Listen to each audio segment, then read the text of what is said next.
حاضر وخت هغه حالاتو یو عکاسي مې کړې ده. عنوان دی انسان نما لیوه. مورا نظم دی چې دې خبرې ته مې پام شو چې دا څنګه قتل عام شو. روزانه اخبار کې وینم د فلانی بچی را پاسې د فلانې ماشوم یې مړ کړ.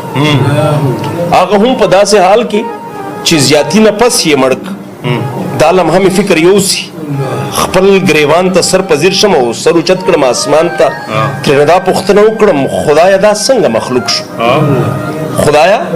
دا څنګه مخلوق شو؟ شپږ کلن ماشوم له څنګه دا زیاتې سوچ کې راغی او بیا څاروو ته مخاطب شم چې ته هم زموږ نه ښیې یې بې شعوره او بې عقله خو وړو خیال دې ساتلی یې بې شعوره او بې عقله خو وړو خیال دې ساتلی او انسانیت زموږ نه و انسانیت زمونږ نه لاړه او څه په ګډو وډو سر شو بیا مذهب مو منځ نه وویست له څاروو نه هم بدتر شو او ځینې خلک حکومت گیر کړي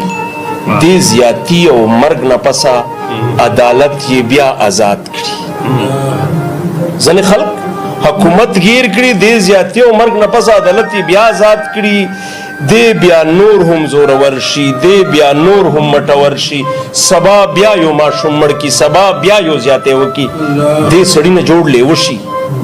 زربول او ماتول دې سړي نه جوړ لیوه شي زربول او ماتول او مړ کول او غرزول او د دې دغه یو علاج دی څوک چې دا رنګ سړی گیر کړي نو ټول چم دی ورپسې شي څوک چې دا رنګ سړی ګیر کړي نو ټول چم دی ورپسې شي او سریام په یوه ستنه خلکو مخکې د پانسي شي داسې لس پانسۍ که وشوې بیا یې وګوره تاریشه دغه خلک به سمیږي دغه خلک به بلاره کېږي